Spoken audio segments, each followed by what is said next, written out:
Verse 49. But this crowd that does not know the law is accursed. Okay, and I spoke in just now concerning influencers, right? These guys are influencers. Why? Because like this crowd, they're accursed. They don't know. They don't know anything.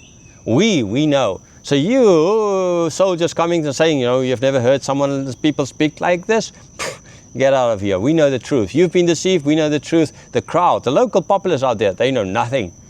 Now, they could not really say that to the local populace, that they don't do nothing, know nothing, right? It's like an influencer all of a sudden telling you, these guys that buy the stuff that I sell them, they're just a bunch of fools. I'm just using them. I'm just making money out of them. That's all, right? The next day he won't be influencer anymore because people will just move over to another influencer where the same thing will happen, but whatever, they don't care.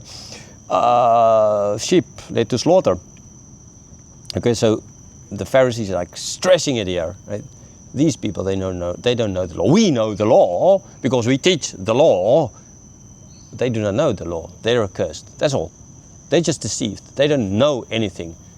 Okay? Which is, again, ultimately shows that they didn't even for 1 second thought about contemplating the fact that they might be wrong. Because if they did, maybe then they would have had to admit to the fact that they know the truth, but they don't want to know the truth. It's easier than to just deny. It's easier to just cry out loud against, but you are wrong. Say easy.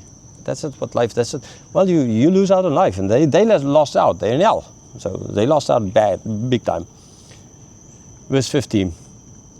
Nicodemus, who had gone to him before and was one of them, said to them, does our law judge a man without first giving him a hearing and learning what he does?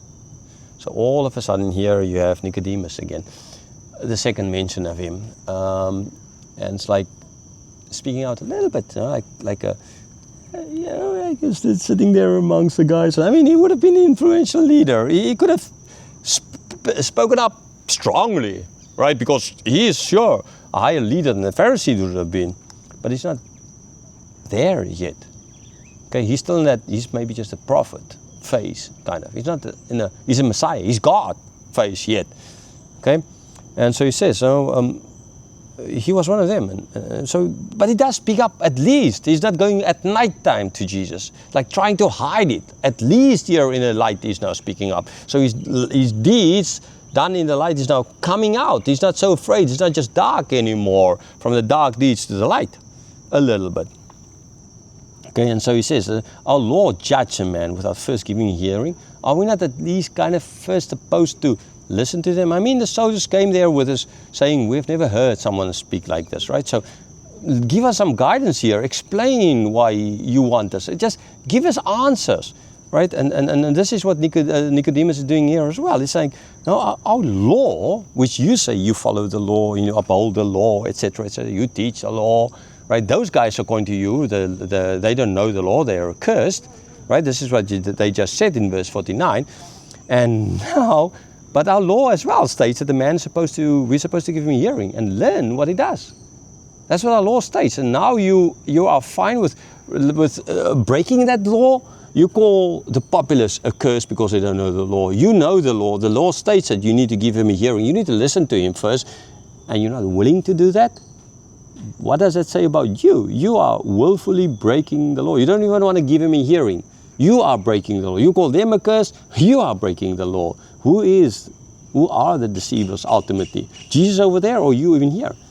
Okay, so clearly this is what is implying and pointing out to them. But are they going to listen? What will be their answer ultimately to Nicodemus? Will they say, oh, let's sit down and discuss this, debate it. Let's look at the pros and the cons, like a good old debate.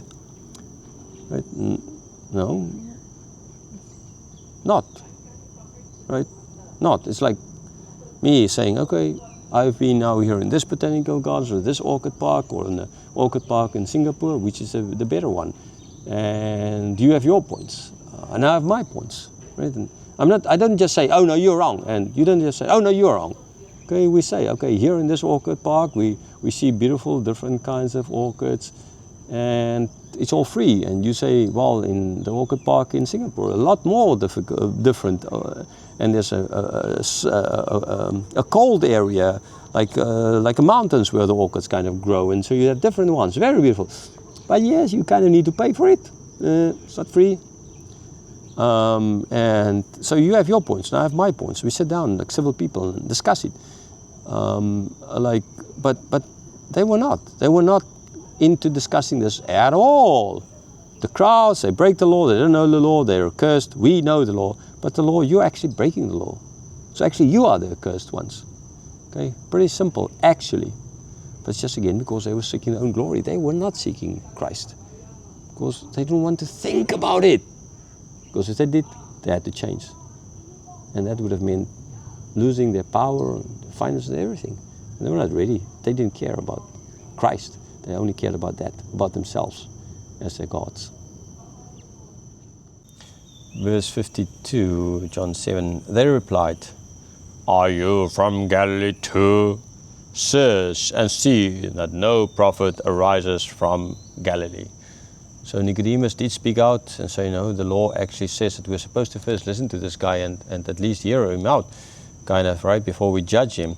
And they're like, they did like, oh yes, actually, we can't call the people, say the people don't know the law if actually we're going to break the law ourselves here. So yeah, actually Nicodemus, very good point there. We don't think you are with Jesus in this, right? We just think that you actually sang up for the law, as we ought to do. And so sorry, we just forgot about that for a little moment. So yes, bring him in, let's listen to him. No, that's not what they said. They're not going to civilly discuss this. They're just, are you from Galilee too? Right, you're wrong. Are you one of them? Have you been deceived as well? And Nicodemus wasn't ready to say that he's at least thinking about it. No, like that would imply he's been deceived. It would imply that he's doesn't know the law when he's not deceived, and he does know the law, and they are actually the ones not knowing the law. So they are also like plain simple. Search, see, no prophet arises from Galilee, which is not true. Which is not true. From the land of Naphtali, there the light arises, right? It's stated in the Old Testament. So it's not as if there's not, they could have, but they don't want to. They did not want to. Again, always comes the whole point back to the fact that they did not want to. They wanted to just keep on believing in Moses, basically, while actually believing in themselves. This is the way we do things, and we don't care about you. We will keep on doing it. That's just that.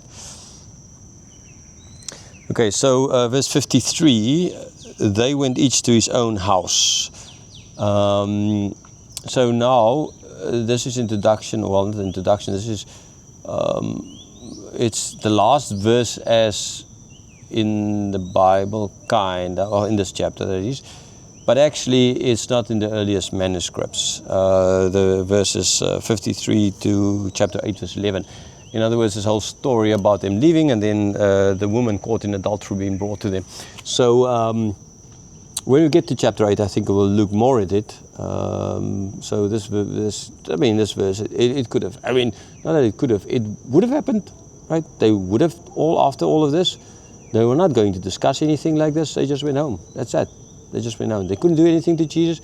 Why? The soldiers couldn't do it because they were confused, and the answer the Pharisees were giving was not satisfactory, just saying, oh, they just don't know anything, and you guys don't know, you've been deceived.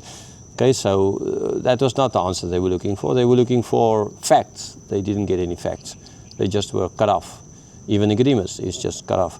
So therefore, they would not have been able to do anything. They went home. It kind of makes sense. So the fact that this is not in the original, we will get back to that when we start teaching on chapter 8.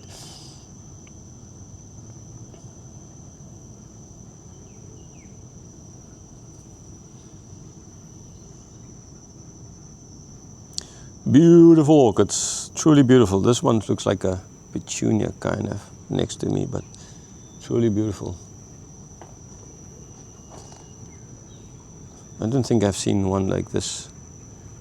Kind of petunia-like, but let me just even look at this little hairs there.